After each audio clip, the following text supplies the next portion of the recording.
게스트로 나왔었습니다. 아마 많은 분들이 보셨겠지만은 이 양반은 이제 더 이상 농객으로서의 가치가 없다라는 생각이 많이 들었어요. 저번에도 JTBC에서 박형준 교수인가 그분하고 토론할 때도 조사 중인 사안에 대해서 상대방에게 팩트를 내놓으라고 질책을 하고 본인은 뇌피셜로 일관을 하면서 아니 토론은 왜 저 따위로 하나라는 생각을 하게 만들었었는데, 어제 100분 토론에서도 항상 그렇듯이 자기가 불리한 부분에 대해서는 뭐 대답할 가치가 없다는 듯이 뭉뚱거리고 말꼬리 잡고 빈정대느라 본질을 흐리고 본인 지지자들만 공감할 수 있는 궤변만 엄청나게 늘어놓았다라는 생각이 좀 많이 들었습니다. 아무튼 최근에 유시민의 행보를 보면은 100분 토론 말고도 사실 이번 정부를 옹호하느라, 특히 조국을 쉴드 치느라 민주당 박용진 의원의 말을 빌리자면은 진짜 연이로 오바를 하고 있는데요. 그런데 이번에 흥미롭게도 왜 유시민이라는 사람이 이렇게 오바를 하고 있는가에 대해서 꽤나 진지하게 분석이 되어 있는 그런 소식이 나와가지고 한번 전달을 드리겠습니다. 조국이 법무부 장관이 되는 과정부터 사퇴하는 과정까지 대한민국의 모든 이슈, 정치적인 담론을 빨아들였죠. 그리고 일부 유명 인사들이나 정치인들은 이 사안에 대해서 적극적으로 개입을 하기도 하고 확전하는데 부채질을 하기도 했습니다. 그 중에 대표적인 사람이 바로 유시민이죠.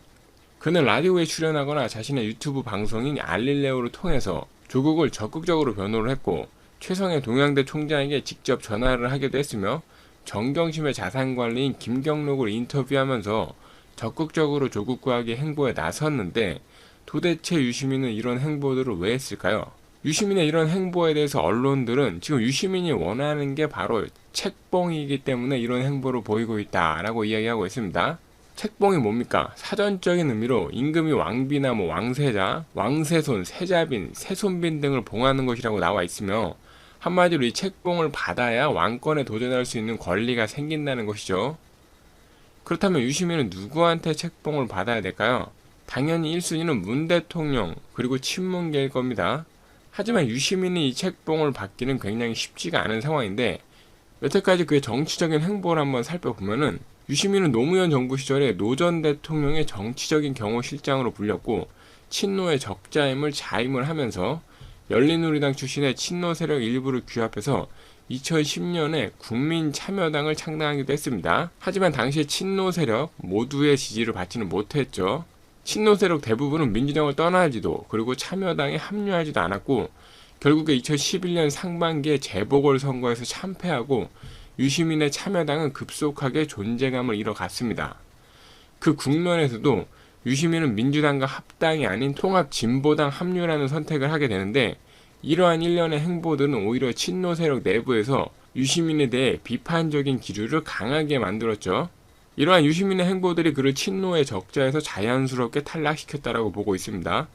그리고 당시에 유시민이 이러한 선택을 한 이유는 대선 출마로 많이 보고 있는데, 2012년 대선 본선에 도전하기 위한 의도였던 것으로 해석을 하고 있는데요. 2010년에 참여당을 창당할 무렵에 유시민은 대선주자 선호도 여론조사에서 범야권 1위였으며 기대를 걸만했습니다. 물론 2012년 대선에서 최종적인 범야권 경쟁 구도는 문재인 대 안철수로 짜여졌지만은 이 판에서 당시 문재인으로 후보 단일화가 이루어졌고 결국 범야권 진영은 패했죠. 당시 상황은 노무현의 친구 문재인 후보를 민주당이 내세운 상황인데, 유시민은 당시에 문재인을 돕기보다는 여타 진보 정당들과 판을 새롭게 짜서 대선 주자로 나서려고 했던 점도 민주당 내에 있는 친노 세력, 특히 친문계가 유시민을 그다지 좋게 보지 못하는 이유로 꼽고 있습니다. 어쨌든 결국 유시민은 2014년 2월에 정계를 은퇴했고 이후에도 정의당 당적을 유지하고 있었지만은 2018년에 돌연 정의당을 탈당하더니 10월에 노무현 재단 이사장으로 취임을 했고, 그 사이에 유시민은 예능 프로그램 등에 출연을 하면서 또는 농객으로서 대중들에게 인지도를 얻었고, 현재 많은 국민들이 작가 유시민을 노무현 정부 시절의 정치인 유시민과 확연히 다르게 인식을 했던 그런 시기이기도 합니다.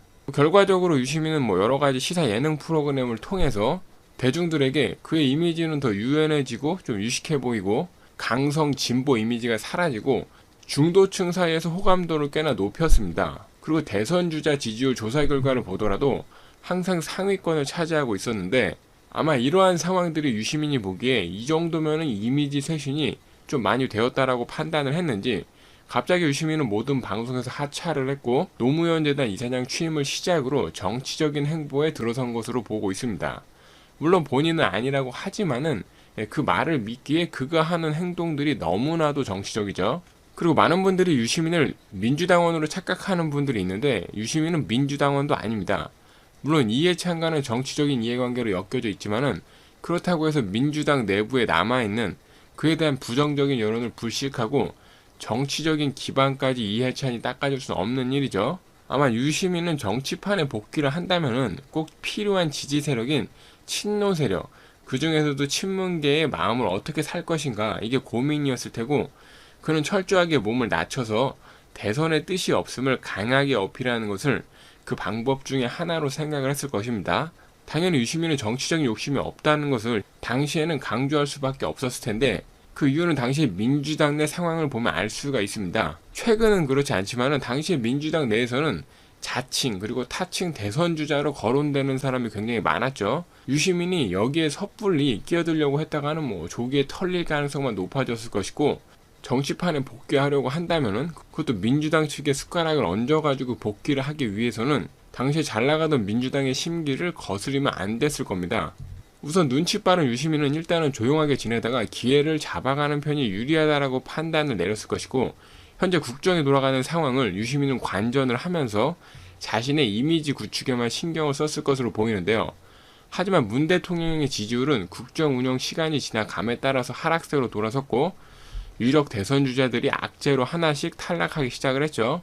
안희정은 밑으로 털리고 이재명 지사도 대법원 유죄 확정 판결 가능성에 현재 불투명한 그런 상황이고 김경수 역시 드루킹 사건으로 완전히 맛이 간 상태죠.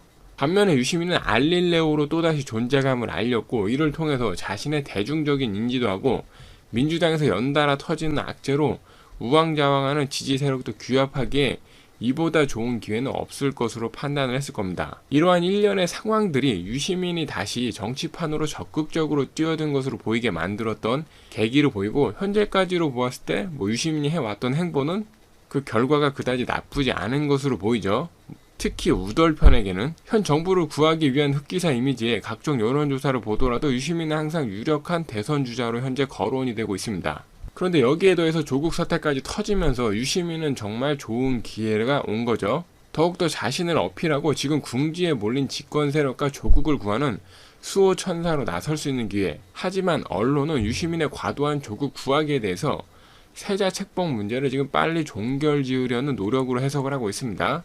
항상 너무 도가 지나치면 문제가 생기듯이 유시민의 구애는 의도가 너무 빤히 들여다 보이고 제사보다 제밥에 관심이 더 많은 속내를 보이는 사람을 좋아할 사람은 많지 않겠죠. 이 때문에 일각에서는 조국 수호를 너무 열심히 하다 보니까 점점 더 유시민도 조국스러워지고 있고 조국 수호 투쟁에서도 위선 떠는 것까지 조국을 닮을 필요가 없지 않느냐라는 비판까지 나오고 있는 상황입니다.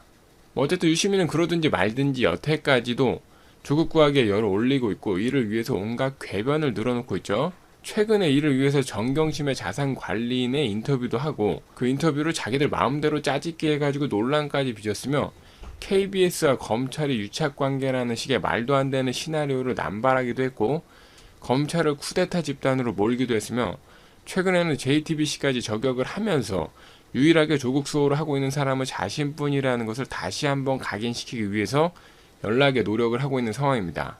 그런데 희한한 것은 유시민이 조국 구하기에 나서면 나설수록 여러가지 파장이 일어나고 있죠. 유시민 본인도 당연히 이러한 파장을 예상을 했을 겁니다. 다분히 의도적인 발언들하고 논란 만들기였다라는 생각이 들 수밖에 없는 게 유시민은 조국이 핀치에 몰리고 있는 상황에서 자신이 적극적으로 조국 쉴드를 치면 칠수록 욕을 더 먹고 있는데 자신이 이토록 털리면서 조국 지키기에 헌신하고 있다는 것을 문 대통령에게 어필하려고 하는 게 아닐까 싶을 정도예요. 문재인하고 조국은 유시민의 이런 오바를 보면서 어떤 생각이 들까요? 그리고 또 친문계 인사들은 어떻게 생각을 할까요? 당연히 고맙게 생각을 하겠죠.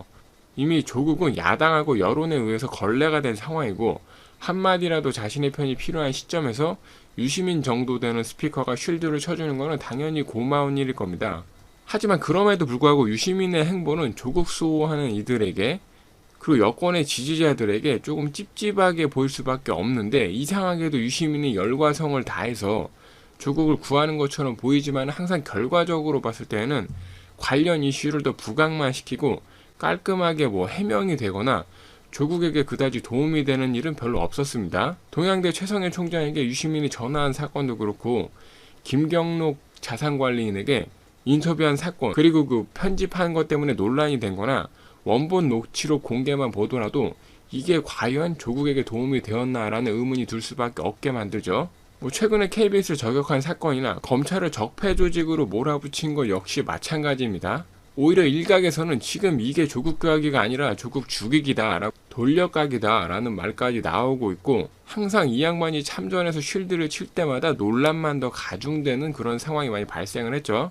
어쨌든 현재로서 봤을 때 유시민의 이런 노력에도 불구하고 문 대통령이 아직은 유시민을 책봉할 일은 없어 보입니다. 문재인은 조국을 현 정부에 기용할 때부터 지금까지 꾸준히 조국 사랑을 보여왔고, 지금 이 정도로 의혹이 난무하는 상황에서 조국이 차기엔 대권 주자로 지지율까지 거론되고 있는 상황이고, 문 대통령도 적극적으로 나서가지고 쉴드를 치고 있죠. 그럼에도 불구하고 유시민은 조국의 흑기사 역할을 벌이지 않고 있는 상황인데, 아마 그의 머릿속에는 지금 돌아가는 판세를 보면은 조국이 마지막까지 가기는 힘들 것이라고 분석을 하고 있는 것이 아닐까 싶은 생각이 들고, 만일에 조국이 나가리가 된다면은 조국을 향한 그 지지는 당연히 마지막까지 그를 지켰던 흑기사 본인에게 오지 않을까 하는 이런 계산을 하고 있는 것이 아닌가 싶은 생각이 듭니다. 하지만 그럼에도 불구하고 많은 사람들이 유시민의 한계에 대해서 어느 정도 지적을 하고 있는데, 유시민이 문 대통령하고 민주당의 비리를 맞추기 위해서 안간힘을 하고 있는 반면에 국민들의 심기는 그다지 고려하고 있지 않은 것처럼 보이기 때문이죠. 이미 그런 박근혜 정부 때 했었던 그 수많은 비판을 본인이 옹호하는 진영에는 전혀 적용하지 않고 이중잣 대 진영 논리에 빠진 꼰대 같은 모습을 많이 보였습니다. 이는 기득권 지키기에나 몰두하는 꼰대 같은 모습의 전형을 보여주고 있다라고 지적을 받기도 하면서, 만일에 그가 문 대통령하고 친문 진영의 책봉을 받더라도 이미 유시민의 실체를 본 국민과 유시민과 같은 정치인을 원치 않는 지금 시대가 그와 같은